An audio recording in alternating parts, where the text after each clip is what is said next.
In the previous lecture, I described the Battle of Nomonhan during the summer of 1939, in which the Soviet Red Army and their client state, the Mongolian People's Republic, soundly defeated the Japanese Kwantung Army. In this lecture, I will describe the diplomatic efforts by the major belligerents of World War II to make alliances with each other to shore up their pre-war political positions leading up to the outbreak of war in Europe and the influence they had on the decision by Japan to attack the United States Navy at Pearl Harbor and the European colonial powers in Southeast Asia.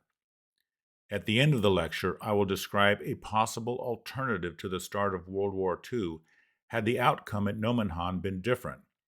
I will make the case that the attack on Pearl Harbor and the entry of the United States into war against the Japanese was not predetermined or inevitable.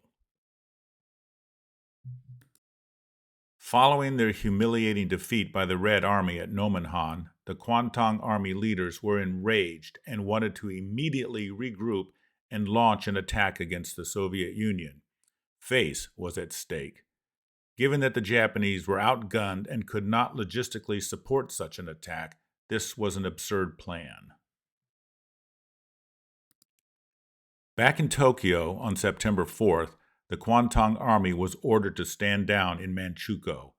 It was an imperial order and had to be obeyed. 3 days later, there was a general house cleaning within the Kwantung Army headquarters. Several officers intimately associated with the conduct of the battle were sacked, including Major Tsuji, a Kwantung Army operations officer. They were transferred. Tsuji eventually ended up in a Japanese backwater on the island of Formosa. The Japanese Foreign Ministry instructed their ambassador in Moscow, Shigenori Togo, to open negotiations with the Soviet government for a speedy settlement of the incident. He was authorized to accept the boundary claimed by the Mongolians as the basis for a temporary ceasefire agreement. After an initial show of coolness, Foreign Commissar Molotov responded favorably to the Japanese overture, and in a few days the details were worked out. Now I want to back up a bit to describe the events in Europe in 1938. On the morning of March 12, 1938, German soldiers crossed the border into Austria. That afternoon, Hitler crossed the border to his birthplace. The next day, Germany abrogated the treaty prohibiting the unification of Austria and Germany. The seizure of Austria demonstrated once again Hitler's aggressive territorial ambitions and, once again, the failure of the British and the French to take action against him for violating the Versailles Treaty. Their lack of will emboldened Hitler toward further aggression. Immediately after the Austrian Anschluss into the German Reich in March 1938, Hitler made himself the advocate of ethnic Germans living in Czechoslovakia, which triggered the Sudeten crisis. British Prime Minister Neville Chamberlain met Adolf Hitler at Berchtesgaden on September 15th and agreed to the cession of the Sudetenland. 3 days later, French Prime Minister Edouard Daladier did the same. No Czechoslovakian representative was invited to the discussions. Germany was now able to walk into the Sudetenland without firing a shot. Prime Minister Chamberlain returned to England with the Munich Agreement stating that it was peace for our time. This became a metaphor for appeasement. By the spring of 1939, the situation in Europe was critical. The appeasement policy that England and France championed, trying to make Adolf Hitler more peaceful by satisfying his growing appetite, had failed. Just a year after the Munich Agreement, in March 1939, Hitler broke the treaty and invaded and occupied the rest of Czechoslovakia. Now it was clear that appeasing Hitler was impossible, and the West finally reached out to Moscow. Several days before German troops occupied Czechoslovakia, Stalin made a speech during the Communist Party Congress in Moscow. Aggressor states are waging a war, he said, violating the interest of non-aggressor states, particularly England, France, and the U.S. We support nations who fall victims to aggression and fight for the independence of their homelands. It was a clear hint that Moscow was ready to talk with the Western democracies, though Stalin still considered them hostile capitalist nations. Stalin understood that the Soviet Union badly needed an alliance with Britain and France to escape facing the Axis powers by itself. Shaping a two-front coalition against Hitler in 1939 seemed to be a decent option to stop him. From June 15th to August 2nd, British, French, and Soviet representatives gathered in Moscow to decide on political terms of the possible convention. They reached a preliminary agreement, but when it came to direct talks between military missions, everything quickly collapsed. The Soviets were represented by Clement Voroshilov, the Soviet Minister of Defense. The British and French sent only minor military officials, Admiral Reginald Drax and General Ami Dumenk, who were not even authorized to make any decisions without their government's approval. Stalin was appalled with such low Anglo-French representation. They could not agree on important points, and the unproductive talks broke down and were officially halted on August 21st, 1939. At the same time that the Soviets were in talks with the British and French, they were also secretly in preliminary talks with the Germans. While the fighting raged on the Mongolian border, the Soviet and German diplomats were in secret negotiations that resulted in the German-Soviet Non-Aggression Pact. The Soviet Union began serious negotiations with Germany on August 22nd, one day after talks broke down with Britain and France. It was an unlikely alliance, but wartime makes for strange bedfellows. Here is von Ribbentrop sitting and Molotov standing next to Stalin the next day at the signing ceremony in Moscow. Notice that Molotov and Stalin are the only ones smiling. Do they know something that the Germans don't? There was a secret protocol within the Non-Aggression Pact that essentially divided Poland between Germany and the Soviet Union. In effect, Germany and the Soviets were allies when it came to Poland. Poland was to be divided between the Germans and the Soviets, the Germans invading from the west and the Soviets invading from the east. If Stalin was in negotiations with both the British and the French and with Germany, why did he finally choose to align himself with Hitler? If Stalin could have chosen to form an alliance with the Anglo-French or with Germany, one of the factors that inclined him toward a pact with Germany was the battle at Nomonhan. Each choice carried risks. If Stalin had sided with the British and the French in an anti-fascist alliance, he would have run a high risk of war against Germany. Even if a major Soviet-German war did not erupt, the Red Army would have to be concentrated in the West just in case.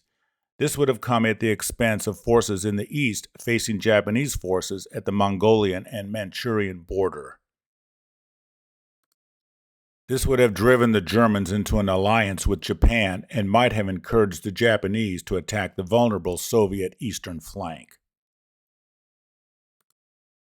The danger of a two-front war had to be avoided. Stalin's option of the Non-Aggression Pact with Hitler allowed him to stand aside from the coming war in Europe and to deal forcefully with Japan at Nomenhan. Stalin's motivation for the pact was to avoid a two-front war with Germany in the west and Japan in the east. Documentary evidence shows clearly that the Nomenhan border war was a factor, and not an unimportant factor, in Stalin's calculations in the summer of 1939. Stalin sought to neutralize the German threat by joining it. If an agreement with Hitler materialized, the Japanese threat probably would dissipate. During the negotiations with the Germans, Molotov raised the issue of German encouragement and support of Japanese aggression against the USSR. Molotov demanded that the Germans cease to support Japanese aggression.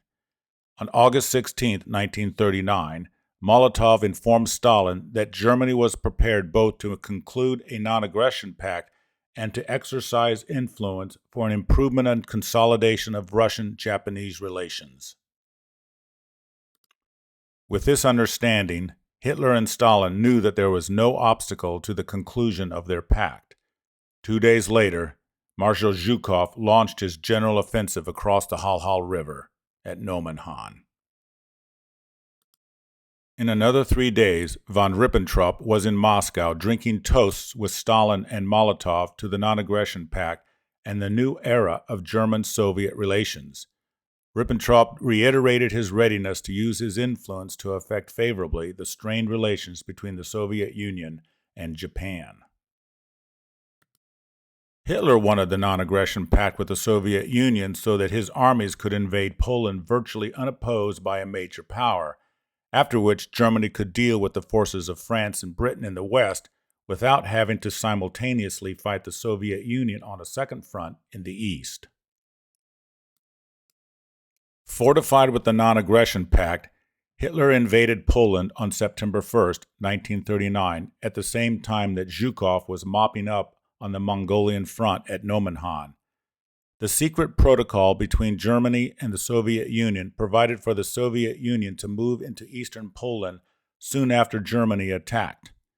As early as September 3rd, 48 hours after the German invasion, Ribbentrop urged Moscow to invade Poland from the east, but for 2 weeks Moscow refrained from moving.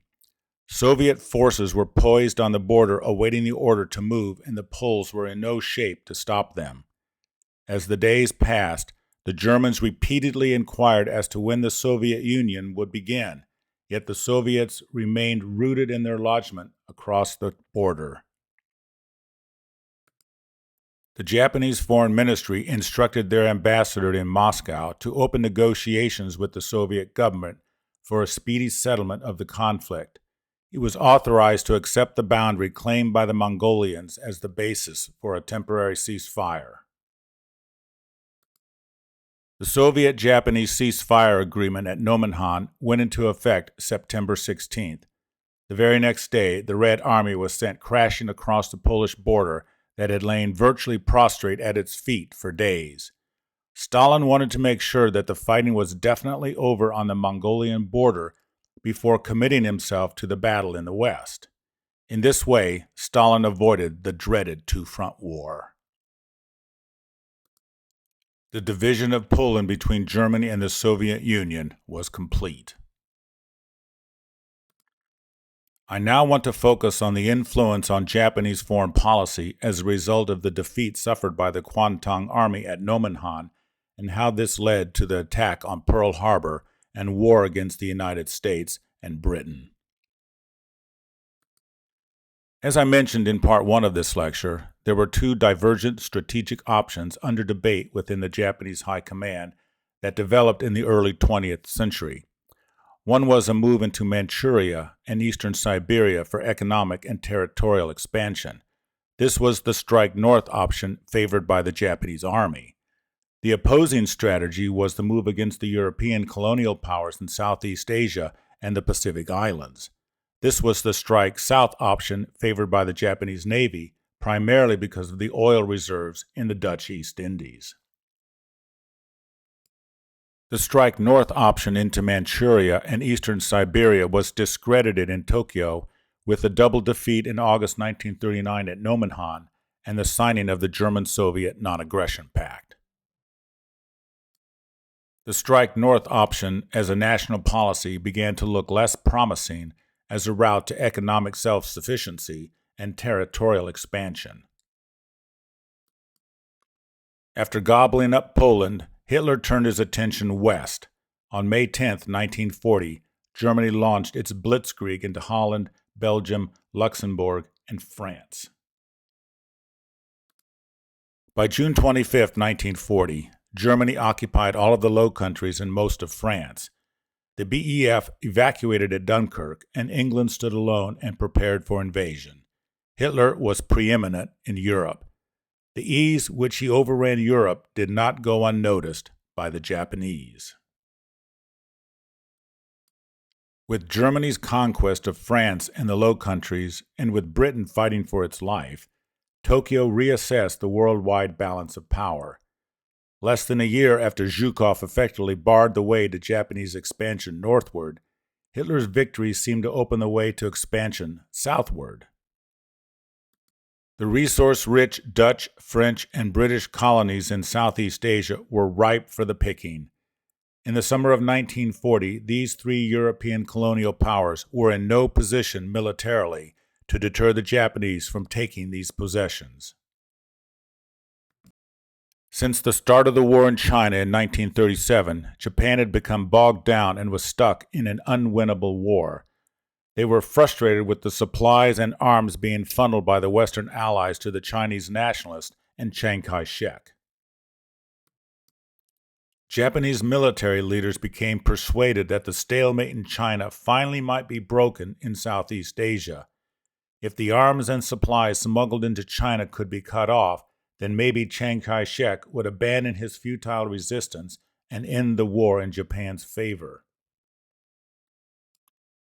If the flow of supplies and arms could not be cut off, then military operations could be launched against Chiang from Indochina and Burma, in effect turning China's southern flank. To facilitate her southern advance, Japan took steps to improve relations with Germany and the USSR. Japan signed the Tripartite Pact with Germany and Italy in the hope that it would neutralize the United States. The pact was directed primarily at the United States. Its practical effects were limited since the Italo-German and Japanese operational theaters were on opposite sides of the world, and the high contracting powers had disparate strategic interests. As such, the Axis was only a loose alliance.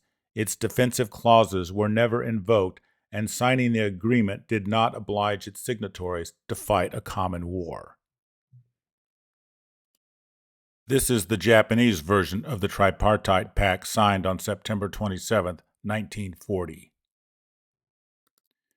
The Japanese-Soviet Neutrality Pact was a non-aggression pact between the Soviet Union and the Empire of Japan, signed on April 13, 1941, 2 years after the conclusion of the Nomonhan border war.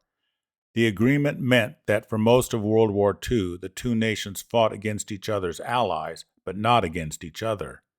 In 1945, late in the war, the Soviets scrapped the pact and joined the Allied campaign against Japan. This pact, as far as the Japanese were concerned, ensured a quiet front in the north so that they could direct their efforts in the south. Because of the European military situation, only the United States Navy was in a position to check Japan's southward expansion. In July 1941, the Japanese army moved in and occupied French Indochina. President Roosevelt responded to this move by freezing Japanese assets in the United States. He also imposed an embargo on oil and gasoline exports to Japan. England followed suit. Japan had virtually no domestic oil production, relying for nearly 80% of its oil imports from the United States. Nearly all major sources of oil accessible to Japan were controlled by America or her allies. Japanese military leaders feared they only had enough oil reserves to last less than a year. Their tanks would grind to a halt and greatly limit their military operations in China. Their navy would also be confined to port. This is exactly what President Roosevelt was counting on, that the embargo would compel Japan to halt its aggression in China. In Tokyo, backing out of China was unthinkable. They would not kowtow to the American demands. But there was one source of oil that was within reach: the vast oil reserves in the Dutch East Indies and British Borneo, and it was tantalizingly close. The Dutch had already been conquered by Germany and was therefore militarily impotent. There was a token Dutch military force in the East Indies, but they could expect no help from the Netherlands, who were under the German jackboot. But the Japanese believed that the United States would not sit idly by while they gobbled up the Dutch East Indies. The Pacific Fleet based in Hawaii stood in the way. This was the underlying reason for the Japanese attack on Pearl Harbor on December 7, 1941.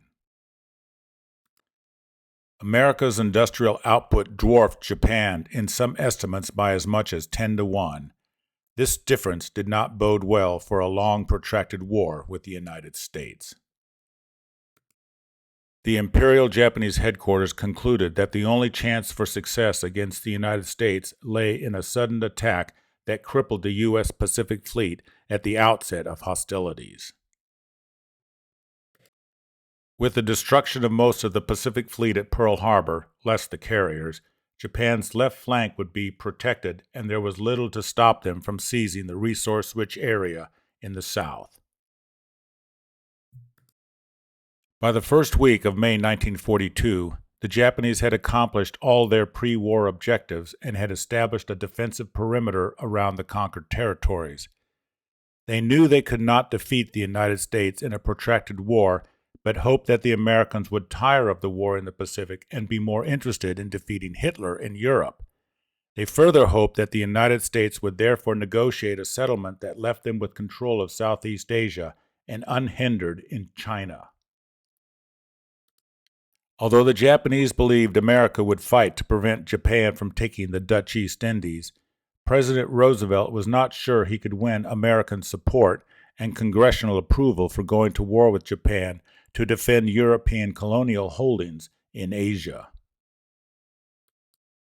Japan's decision for the Strike South option was the result of many factors: the search for a solution to the stalemate in China, the quest for economic security, not the least, was oil, Japan's sense of its own manifest destiny, the desire to lead a pan-Asian expulsion of European imperialists, unbridled militarism, and Army-Navy rivalry.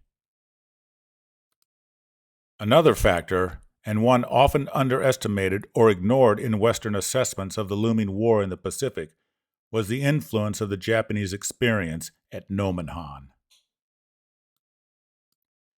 Most Japanese studies agree that the lesson learned by the Kwantung Army at Nomenhan made a deep impression and figured prominently in persuading Japanese expansion from a northward to a southward course. After the impressive show of Soviet military strength at Nomenhan, the Strike South option appeared to be the path of least resistance, even after factoring in the danger of war with the United States. On July 2, 1941, the Imperial Conference decided to press the Japanese advance southward, even at the risk of war with Great Britain and the United States. On June 22, 1941, Hitler scrapped the German-Soviet Non-Aggression Pact and invaded Russia. The early success of the German army against the Russians in the summer of 1941 was astonishing. In just 4 months, they were poised at the gates of Moscow. They could see the spires of the Kremlin through their binoculars. Military experts predicted that the Red Army was on the verge of collapse and that the Soviet Union would be defeated in a matter of months or sooner. Germany turned to its Axis ally and urged Japan to invade Russia from the east. This appeal was very attractive to the Imperial Japanese Army. Here was their chance to get even for the humiliating defeat at Nomonhan. The provisions in the Tripartite Pact did not obligate Japan to join in the war against the USSR. The Soviet-Japanese Neutrality Pact of April 1941 specifically ruled out such action. On July 1, 1941, von Ribbentrop cabled Foreign Minister Matsuoka that the impending collapse of Russia's main military power, and thereby presumably of the Bolshevik regime itself, offers the Japanese the unique opportunity to seize the Soviet Far East and then to keep going. The goal of these operations should be to have the Japanese army units march to the west and meet the German troops advancing from the east halfway. Major General Eugene Ott, Germany's ambassador to Japan, sent a telegram to von Ribbentrop describing the situation in Tokyo. Ott explained in his telegram that he was doubtful of the Japanese General Staff's ability to achieve decisive results against the Soviet Union, and that it was influenced by the thoughts of Nomonhan, which is vividly remembered especially by the Kwantung Army. He added, "In my reports, I have repeatedly pointed out that after the experience at Nomenhan, and in view of the Russian resistance to an army such as the German army, the activists in the Japanese army consider participation in the war against the Soviet Union as too risky and unprofitable." General Ott clearly believed that the Nomonhan incident had a significant influence on the Japanese decision to move south rather than north in 1941. It may be an oversimplification, but the debate within the Japanese High Command over the option to go north against the Russians, as the Germans wanted them to do, versus go south after the oil, was essentially an Army-Navy debate. The Army wanted to go north, and the Navy wanted to go south. After the defeat at Nomonhan, Colonel Inada Masazumi, former head of Army General Staff's Operations Section, was forced out of the General Staff. After the war, he wrote, "After the Nomonhan incident, Japan unexpectedly drifted toward the decision to move south, the invasion of French Indochina, and finally the Pacific War. The Nomonhan incident was a turning point which had a great influence on the history of Japan." There is another dimension to the relationship between Nomonhan and Japan's decision to move south rather than north, the matter of personnel changes at the Army General Staff following the defeat of Nomonhan. Another officer who was booted out of the Army General Staff, Colonel Hayashi Saburo, recorded his thoughts of the effect of the Nomonhan defeat on the decision to go south in his book, Kogun, The Japanese Army in the Pacific War. Saburo wrote, "It is generally acknowledged by those who held contemporaneous high command posts that the officers responsible for the Nomonhan debacle became strong advocates for launching the Pacific War. One of the officers he referred to was the former Kwantung Army Operations Staff Officer Colonel Masanobu Tsuji. Based on his experience fighting the Russians at Nomonhan, Tsuji became one of the most influential Army officers in the North versus South debate, advocating for the go south option. Having gained a healthy respect for Soviet firepower at Nomonhan, Tsuji vigorously pressed for the southward expansion and for war, even if it meant war with the United States." In 2006, a group of Japanese scholars wrote in From Marco Polo Bridge to Pearl Harbor, Who Was Responsible?, that Tsuji and other officers in the Army General Staff who had fought at Nomonhan advocated for war with the United States. But what if? What if there had been no immediate Japanese military threat to the Soviet Far East in 1939? If Stalin did not face the immediate danger of a two-front war in the summer of 1939, he would have enjoyed an even freer hand in Europe. To the extent that the Japanese threat was lessened, the pressure on Stalin to conclude an agreement with Hitler, thus isolating Japan, was reduced. Without the assurance of Soviet neutrality in 1939, Hitler might have hesitated to risk war. If Stalin had given the appearance of joining the anti-fascist powers, England and France, even if only nominally, Germany might have been deterred. Conversely, it is possible, maybe even likely, that even without an immediate Japanese threat to his eastern flank, Stalin would have played the same game in Europe, promoting war between the fascist militarist capitalist, Germany and Italy, and the bourgeois democratic capitalist, England and France, a war from which Stalin could sit on the sidelines and eventually profit. What then if the Nomonhan incident had not occurred, or if it had ended differently, say in a stalemate or a limited Japanese victory, and then Stalin signed the German-Soviet Non-Aggression Pact, enabling Hitler to launch his attack against Poland? Under such circumstances, it is quite possible, again, even likely, that the train of events resulting in Japan's decision to expand southward would have been derailed or at least delayed. A Japan confident of its superiority over the Soviets in 1941 and faced with choosing between joining Germany in the war against Russia or attacking the Anglo-American powers in the South might have found the northern course less risky. On July 2, 1941, at the Imperial Conference, the Japanese confirmed their determination to advance southward into French Indochina, even at the risk of war with the United States. But just in case the German-Soviet War developed to Japan's advantage, the Soviets were losing, they would settle the Soviet question and guarantee their northern border militarily. Operationally, this was taken to mean that if the Soviet Union transferred 50% or more of its Far Eastern forces to the European front to fight the Germans, conditions would be favorable for a Japanese attack into Russian Siberia. To prepare for this contingency, the Kwantung Army increased its strength for a brief period up to an all-time high of 700,000 men, with the majority deployed near the Soviet frontier. To meet this threat, the whole Red Banner Far Eastern Army was mobilized. According to Western estimates, 25 Soviet infantry divisions with full armor and air support waited to meet the Japanese attack, which was expected at any time.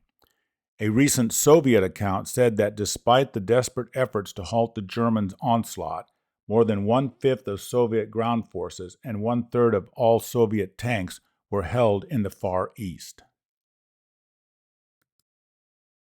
The Japanese attack never came. Richard Sorga, Stalin's spy in Tokyo, rendered the most valuable service of his career at this point, providing Stalin with the most up-to-date intelligence on the great debate in Tokyo as to whether to move north or south. In July 1941, Sorga reported that Japan would send its troops into French Indochina, but would also build up its strength in northern Japan and Manchuria to prepare for a strike north if the Red Army was defeated on the Russian front. Thus forewarned, Moscow took care not to weaken the Red Banner Far Eastern Army deployed along the border in Siberia. On August 9th, Imperial General Headquarters secretly rejected the option of attacking northward into Siberia in 1941.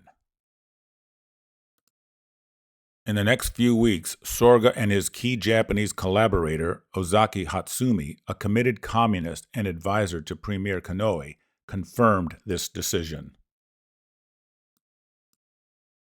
On August 25th, Sorga sent this message to Moscow. Ozaki was able to learn from circles closest to Konoe that the Japanese High Command discussed whether they should go to war with the USSR. They decided not to launch the war this year. Repeat, not to launch the war this year. On September 6th, the Imperial Conference confirmed the advance south option. Tokyo began withdrawing some of its forces from Manchuria. Sorga also learned about this decision from his friend, Ambassador Eugene Ott, who had been briefed by Japanese Foreign Minister Shigenori Togo. Ott confided to Sorga the total failure of his efforts to persuade the Japanese to attack Russia. On September 14th, Sorga reported even more emphatically to Moscow that, in the careful judgment of all of us here, the possibility of Japan launching an attack, which existed until recently, has disappeared at least until the end of winter. There can be absolutely no doubt about this. Reassured now that his eastern flank was not threatened, Stalin began a massive redeployment of his forces from the Mongolian border to the Moscow front. More than half of the strength of the Soviet Far Eastern Army was transferred from the east to Europe in the fall of 1941. The majority went to the Moscow front. With the Germans pounding on the gates at Moscow, Stalin decided to hold and defend Moscow at all costs. The loss of Moscow would have been a devastating blow to the Soviet war effort. If the Germans had been able to break the back of the Red Army at Moscow, they might have won not just the battle, but the war. Russian military historians have stated flatly, if the Germans had taken Moscow, the war would have ended with a German victory. The second week of December 1941 was the week that doomed the Axis. On December 6, 1941, with the German panzers only 12 miles from Moscow, Zhukov launched a massive counteroffensive spearheaded by the fresh reserves recently arrived from the Soviet Far East. Using the same combined arm tactics he had honed at Nomonhan, but on a much grander scale and with vastly more at stake, Zhukov threw the Germans back about 100 miles and held them there through the winter. The reserves from the Far East were decisive. In December 1941, Stalin told visiting British Foreign Minister Anthony Eden, the bringing in of fresh reinforcements was the cause of the recent success. The next day, Japan attacked Pearl Harbor. On December 8, 1941, after President Roosevelt's Day of Infamy speech, Congress declared war on Japan. On December 11, 1941, Germany and Italy declared war on the United States. In response, later that same day, Congress declared war on Germany and Italy.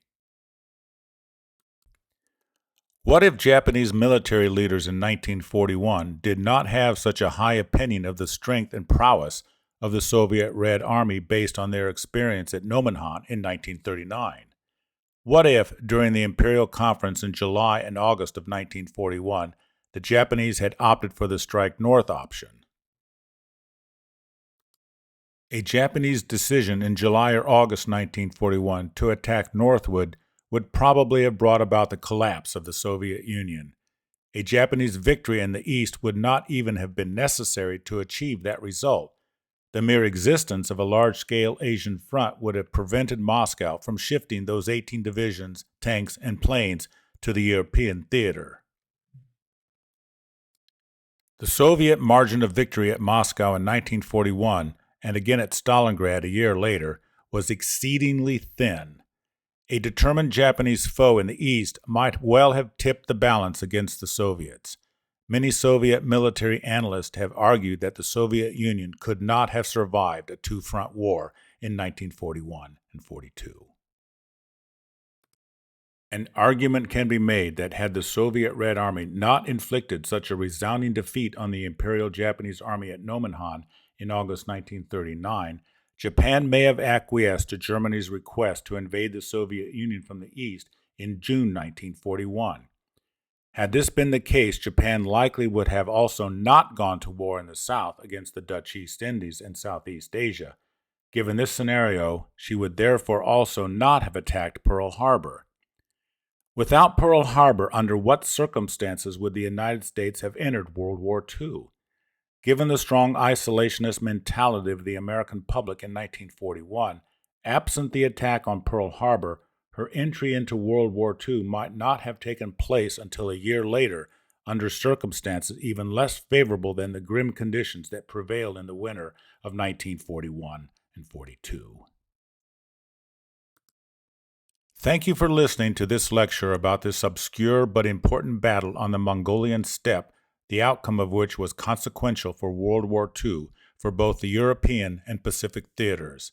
If you like this lecture in this format, please subscribe to my YouTube channel page for more lectures on the Pacific War.